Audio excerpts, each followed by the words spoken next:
You don't chase wealth, you attract it by the person you become. Isn't that something?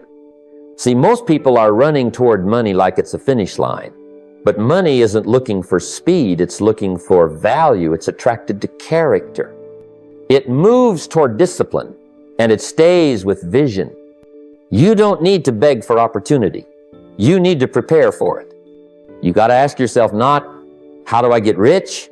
But, how do I become the kind of person who deserves wealth, sustains wealth, and multiplies wealth once it arrives?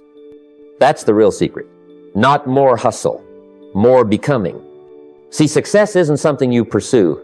Success is something you attract by becoming attractive in mindset, in discipline, in habits, in philosophy. The soil doesn't beg the seed to grow, it simply becomes the kind of soil worthy of life, and growth happens naturally. Now here's the million-dollar question. What kind of soil are you? Let's talk about becoming the kind of person wealth is drawn to, and not just for a season, but for a lifetime. Let me tell you something that changed the way I looked at life and money, not just how much of it I could earn, but how much of it I was allowing myself to receive. For many years, I worked hard, studied, tried to be better, but something invisible seemed to hold me back. I couldn't see it at first, but eventually, I realized it was my own philosophy about wealth.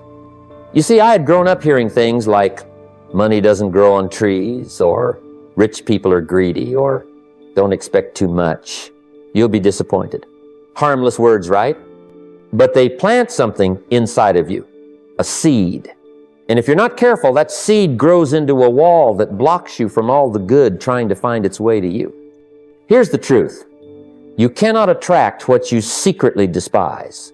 You can't bring in prosperity while believing deep down that prosperity is wrong. I used to look at someone driving a nice car or owning a beautiful home and think, what did they do to deserve that? As if having something good meant they must have done something bad. But that's not how life works. Life doesn't reward resentment, it responds to belief, to alignment. One of the greatest shifts I ever made was changing from a scarcity mindset to a philosophy of abundance. I stopped seeing money as something limited, like a pie where every slice someone else took meant less for me. I started to believe there's enough to go around, more than enough. Wealth is not about taking, it's about creating. It's about adding value. You help enough people get what they want and you'll never run out of what you need. I began to admire wealth instead of envy it. I studied success stories instead of ridiculing them. And you know what happened? I started attracting the very things I used to push away. People, opportunities, ideas, they seemed to show up more frequently, more clearly. And I was finally ready to receive them because I no longer felt guilty about having more than just enough. If you find yourself stuck financially, look inward first. Ask yourself, do I really believe I deserve abundance? If the answer is no, start there. Fix the belief. Because money is not just earned, it's welcomed. And wealth, my friend, begins in the mind long before it ever shows up in your wallet. I used to think that my financial problems would disappear if I could just make more money. That was my excuse for everything. If only I had more income. But what I learned the hard way is that more money doesn't change your habits, it amplifies them. If you're careless with a little, you'll be reckless with a lot. And that truth hit me like a freight train when I got my hands on a good check one month and found myself broke again just a few weeks later. Same habits, just bigger numbers. It's not about how much you make, it's about how well you manage what you already have. That's the lesson I had to learn. I remember someone once asked me, if you can't manage $1,000, what makes you think you'll manage $100,000? And that question bothered me because I knew it was true. I had been praying, hoping, even working for a financial breakthrough, but I wasn't ready for it. I hadn't proven I could handle what I already had. So I started small. I got serious about managing what was already in my pocket. I tracked where every dollar went. I started dividing my money 70% for living, 10% for saving, 10% for investing, and 10% for giving. That wasn't easy at first, especially when my income was low. But I discovered something powerful. The act of managing money brings discipline, and discipline attracts opportunity. When you begin to show that you're a good steward, the world responds differently to you. You start seeing opportunities you missed before because you weren't ready for them. You become the kind of person that money can trust. And believe me, money needs to trust you before it sticks around. I often hear people say, I'll start saving when I earn more. But they don't. Because saving isn't about the amount, it's about the mindset. If you can't put away $10, you won't put away $1,000 by cent. It's not the money, it's the muscle. It's about building the discipline now with what little you have, so when more comes, you're already equipped to handle it wisely. The key to attracting more is mastering what you already hold in your hand. Don't wait for the windfall, prepare for it. Because money doesn't change who you are, it reveals who you are. Show now that you're ready. The rest will follow. I've met a lot of people who said they wanted to be wealthy, and I used to be one of them. I'd say, one day I'll be rich, or someday I'll have a better life. But here's what I learned. Someday is not a strategy, and one day is not a plan. That's not how wealth is built. You see, vague goals produce vague results. If you don't know where you're going, any road will take you there, and usually it's the long, hard, disappointing road. Everything started to change for me when I did something that most people never take the time to do. I wrote down exactly what I wanted. Not in theory, not in general. I wrote it down in black and white. I got specific. I put a number on my income goal. I wrote down the net worth I was aiming for. I defined the kind of lifestyle I wanted to live, where I wanted to live, what kind of work I wanted to do, the kind of people I wanted to be around. And do you know what happened? Things started shifting. Not instantly, but gradually my behavior started lining up with that vision, because a written goal is like a magnet. It pulls your attention, your effort, and your habits into alignment. I kept that piece of paper in my wallet for years. Every time I pulled it out, it reminded me what I was after, and more importantly, what I wasn't going to settle for anymore. It kept me from wasting time. It kept me from saying yes to distractions. It gave me clarity when everything around me was noisy. Now here's the thing, your brain needs a target. It's built that way. Without one, it drifts. But with a clear financial goal written and revisited regularly, you begin to act differently. You start asking better questions. Does this move me toward the goal I've written down? If the answer is no, you pass. If the answer is yes, you lean in. That's how momentum is built, not by luck, but by direction. So if you haven't written it down, do it today, not next week, not when you feel ready. Clarity is step one, and that clarity begins on paper. Once it's written, it's real. And once it's real, it begins to shape your reality. One of the greatest turning points in my financial life came when I finally understood a simple principle: pay yourself first. Now, I'd heard that phrase before, but like many people, I didn't really practice it. I thought, I'll save whatever is left after the bills are paid, after groceries, after everything else. But the problem is, there's rarely anything left.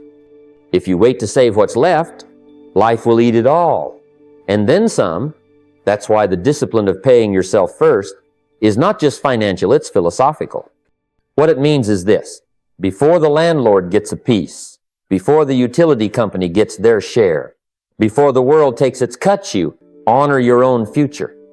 You set aside a fixed percentage of your income right off the top, automatically, without debate, without delay, not because it's convenient, but because it's necessary. You pay yourself first as a declaration that your future matters more than your impulses. I started with just 10%. That's all I could reasonably manage in the beginning. But that 10% became sacred. I treated it like a non-negotiable bill to my future self. And over time, as things improved, that percentage grew.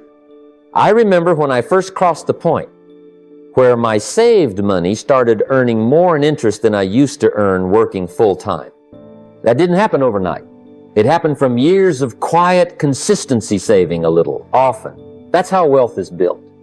Not through one big windfall, but through thousands of small decisions made faithfully over time. Here's what happens when you adopt this habit. You shift your identity. You stop being a consumer and start being a builder. You stop waiting for wealth and start generating it. The act of saving, however small, plants a seed of ownership in your thinking. It teaches you delayed gratification. It trains your mind to operate on vision rather than survival. And as that habit grows, so does your confidence. You stop seeing money as something that slips through your fingers and start seeing it as a tool you've learned to master. So make the commitment today. Pick the percentage, automate the process, and don't touch it. Protect it like a garden, because that's what it is. The harvest doesn't come from what you wish for. It comes from what you consistently sow. Pay yourself first, and the future will pay you back with interest. I learned early that relying on a single stream of income is like trying to row a boat with one oar you can move, but you're going in circles. Most people work hard at one job, one paycheck, one source of security. And that's fine, until it's not. Life is unpredictable. Economies shift. Industries evolve. Companies downsize. If you've tied all your hopes and your livelihood to one paycheck, then you've handed your future to someone else. And that's a dangerous bargain to make. Now, I'm not saying quit your job. I'm saying expand your options. Begin building a second stream of income, and no just for luxury, but for liberty. Use your evenings, your weekends, that idle hour you might otherwise waste on television or scrolling your phone, and invest it into creating something that works for you. Maybe you've got a skill you can turn into a service, or a hobby you can monetize. Maybe it's investing in dividend-paying stocks, buying rental property, or even selling knowledge online. But find something, develop something, because your freedom depends on it. When I started speaking, I didn't abandon my work. I built my speaking business on the side after hours. I gave lectures in small hotel rooms, sometimes to only 6 or 7 people. But I treated it with the seriousness of a second income. Over time, that second stream grew strong enough to match, then exceed my primary income. And with that shift, I discovered something powerful. One income can sustain you, but 2 can free you. Having a second income doesn't just protect you. It empowers you. You start making decisions from strength rather than fear. You stop asking, can I afford this? And start asking, is this aligned with my vision? And perhaps even more importantly, multiple incomes begin to multiply your sense of value. You stop seeing yourself as just a worker and start seeing yourself as a producer, an investor, a creator of wealth. Now, some people say, but I don't have time. I say, check your screen time, your Netflix queue, your weekends. The time is there. You've just got to take it seriously. Wealth favors the resourceful, not just the busy. So begin the search. Learn something new. Sell something of value. Build a second oar. Because when both hands are rowing, you're no longer drifting, you're directing. I found that one of the greatest predictors of financial success is this: the ability to wait. Not forever, not aimlessly, but deliberately. In a world that's constantly shouting, now, fast, more, it takes a certain inner strength to say, not yet. That strength is called discipline, and more specifically, delayed gratification. You see, life offers us 2 kinds of pain: the pain of discipline or the pain of regret. Discipline weighs ounces, regret weighs tons. Every dollar you choose to spend today on what you want now is a dollar that won't multiply for what you really want later. And most people never get this lesson. They spend the money as soon as it hits their hand. They confuse comfort with freedom. And by the time they realize they've traded the future for a fleeting moment, the moment and the money's long gone. But I want to tell you, the people who build wealth, the people who keep wealth, they learn early to put off the sugar rush of quick pleasure in exchange for the solid ground of long-term gain. I remember wanting to buy a brand new car when I had just started making a bit more money.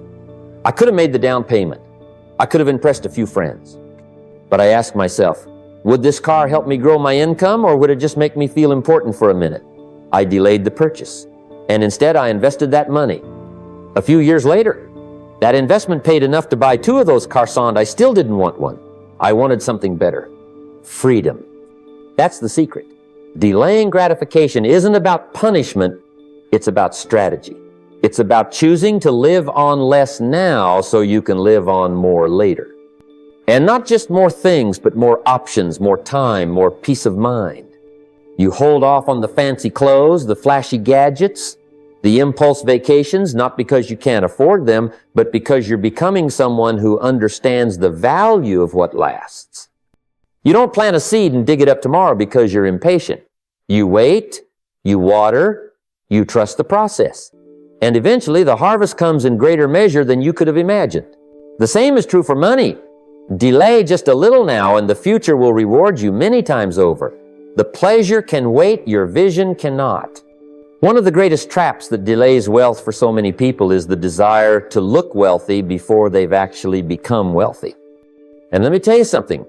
I've seen more people go broke trying to impress people they don't even like than I've seen go broke from any bad investment. The cars, the labels, the dining out, the luxury vacations all paid for on borrowed money or at the cost of their dreams. They traded the quiet power of becoming rich for the noisy illusion of looking rich. Now, I want you to consider this. If you're in a season of building, then own that season. Be proud of it. Live like you're broke or not because you're pretending, but because you understand what's at stake. When I was first getting started, I didn't buy new suits. I didn't drive the best car. I wore what I had, drove what I could afford, and put my money where it would grow, not where it would show. And I never forgot that wealth isn't a display, it's a direction. The direction you're headed is far more important than what others see today. I always say, skip the applause now so you can live on standing ovations later. Delay the outward signs of wealth while you build the inward foundation. And here's the magic, you'll move faster. Why? Because when you're not weighed down by debt, when you're not paying interest on things that don't appreciate, you keep more of your hard-earned money. You get to invest more, save more, and stay focused. Every dollar you don't spend on showing off becomes a dollar that works for you, grows for you. People used to ask me, don't you want to upgrade your lifestyle? And I'd say, not yet. I'm still building the engine. And once the engine runs without me pushing it, then we can upgrade. That discipline, that humility, it paid off. Because wealth built on wisdom is better than riches built on ego. So live lean, live smart, and don't apologize for it. You're not behind, you're just strategic. You're playing a longer, wiser game. You're building something that will last, not just something that will get likes on a screen. Remember, it's not the house, the car, or the clothes that define wealth. It's the freedom to choose, to give, to rest, and to live on your own terms. That freedom is worth every sacrifice you make right now. Money that is untracked is money that vanishes. One of the earliest habits I formed on my journey to financial success wasn't earning more rate, was knowing exactly where every dollar went. That may sound simple, even boring, but it's foundational. I've seen people who made 10 times more than I did end up with less, not because they lacked income, but because they lacked awareness. They were financially asleep at the wheel. You see, wealth doesn't grow in the dark. It grows in the light of clarity and attention. You must shine a light on every cent that flows through your hands, and not once a month every day.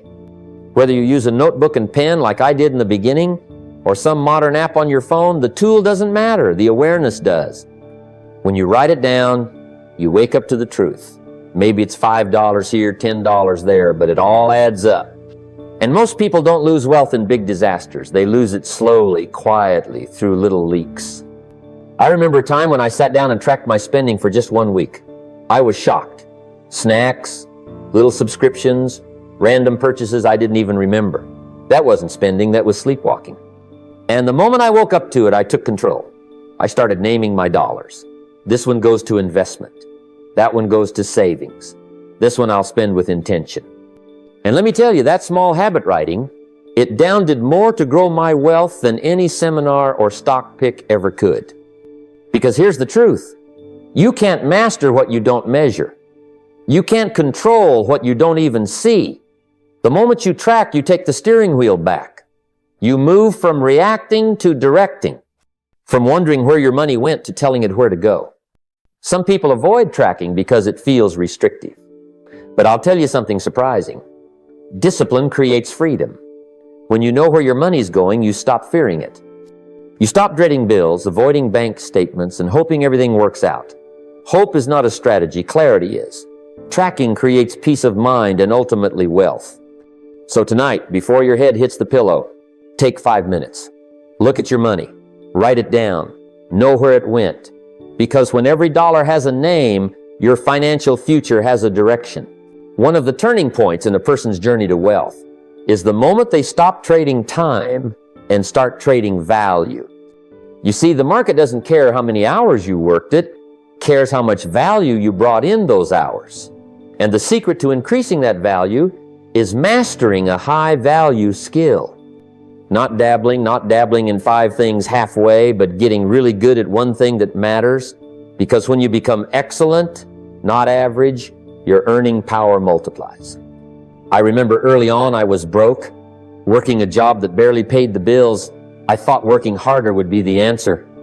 But then I realized I wasn't paid for effort, I was paid for results. So I asked myself, what skill can I learn that would make me more valuable to the marketplace? For me, it was communication. I got obsessed. I read, I practiced, I studied the greats, I paid attention to every word I used, and eventually that one skill changed my entire life. It opened doors to opportunities, to business, to income streams I never thought possible. What's your version of that? Maybe it's sales, the ability to persuade, influence, help people decide, or maybe it's strategic thinking, solving big problems, improving systems. It might be something technical like coding, or something creative like branding. The point is, find one skill that has demand, that solves problems, and become so good at it that people seek you out for it. Not because you're available, but because you're excellent. Now, you don't master anything overnight. But if you dedicate just an hour a day, just 1 hour, you'll be amazed what happens in a year. A high-value skill compounds just like money does. It starts small, but then doors open, raises happen, businesses grow, and people start offering you opportunities instead of you chasing them. And here's the key. Don't wait until someone pays you to start learning. Learn first, earn later. Invest before the return. That's how you escape the trap of being underpaid and overworked. You raise your value, you raise your price, and the world will pay you accordingly. So if you're serious about building wealth, stop asking, how can I make more money? And start asking, how can I become more valuable? Because once you become more valuable, the money finds you. There's a quiet trap that most people fall into not because they're reckless, but because they're unaware. It's the trap of borrowing money for things that lose value. The shiny car, the latest gadget, the impulsive vacation all bought on credit. And while they feel good in the moment, what they often become is a slow leak in your financial boat. You can't sail toward freedom if you're constantly plugging holes. Now, I'm not here to say all debt is evil, but I am here to say most people don't understand debt. They treat it like it's their right instead of a responsibility. There's a powerful distinction that changed my thinking. If what you're borrowing for goes up in value or brings money back to you, it can be a tool. That's an asset. But if what you're borrowing for drops in value the moment you touch it, that's a liability. That's a trap. When I was younger, I wanted the nice car too. I wanted to look like I had made it even before I actually had. But I learned quickly that looking rich and being rich are not the same thing. I started asking myself one question before taking on any debt. Will this pay me back or drain me? That one filter saved me from years of financial frustration. Let's take an example. Say you want to buy a car. Now, if that car helps you grow a business or earn more income, maybe there's a case. But if it's just to impress people at a red light, and you're signing up for 5 years of monthly pain, that's not smart, it's sabotage. And credit card debt? Don't even start. If you can't pay it off by the end of the month, you're not buying freedom, you're buying stress with interest. Instead, build a habit of patience. Save up. Buy used. Delay gratification. That's not being cheap, that's being strategic. Because while others are drowning in payments for things they no longer care about, you're building margin, investing in your future, and sleeping better at night. The world tells you to buy now and worry later. But wealth whispers, wait now and win forever. You choose which voice you listen to. I've always believed the mind is like a garden. What you plant, you harvest. And most people are planting weeds and wondering why they're not growing fruit. Every time you scroll aimlessly through your phone, you're not just spending time, you're investing it. And the return on that investment is usually anxiety, distraction, and a false sense of connection. But when you choose to feed your mind with wisdom biographies, principles of investing, stories of enterprise and strategy, you start to see the world differently. You start to see yourself differently. There was a time I didn't know the first thing about wealth. I thought it belonged to them, those born into it, those lucky enough to stumble upon it. But then someone handed me a book, and that book introduced me to a philosophy, and that philosophy became a path.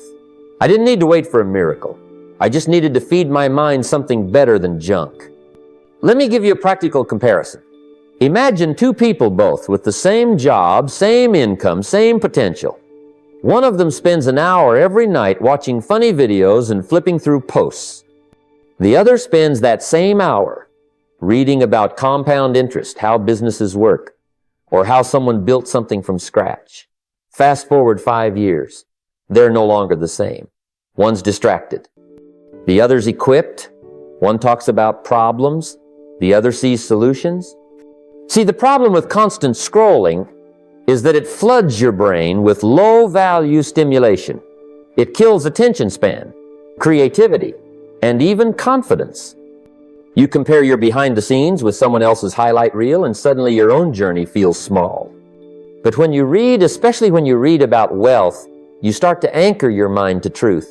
You begin to see patterns. You understand what wealthy people actually do, not what people say they do.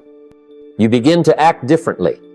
I used to read a chapter a day from a good book. Sometimes I didn't understand everything, but I read it anyway, because I knew that exposure breeds familiarity, and familiarity breeds action. You don't need to read a whole library. Just start with one great idea a day. Replace 30 minutes of scrolling with 30 minutes of wisdom. That's all. Remember, your income rarely exceeds your personal development. So, the more you grow here inside, the easier it becomes to create value out there. Wealth isn't just numbers, it's mindset. And that mindset is built one page at a time.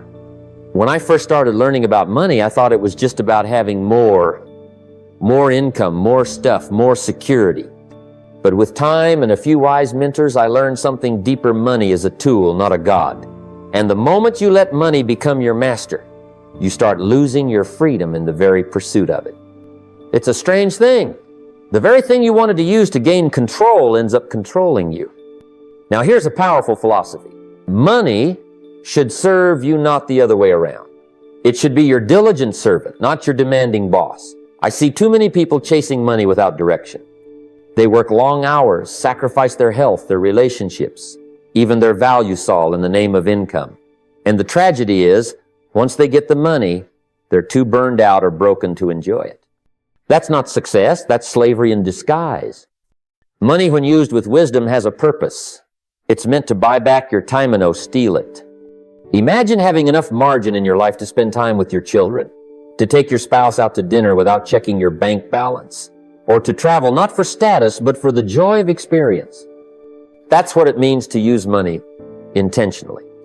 I remember when I finally started earning more than I needed to survive. The question became, what now? Buy something flashy? Impress someone? I number. I chose to reinvest that money into my personal growth. I hired mentors. I traveled to learn. I gave to causes I believed in. That money served my purpose. It didn't replace it. And don't miss this. Money is also a powerful way to bless others.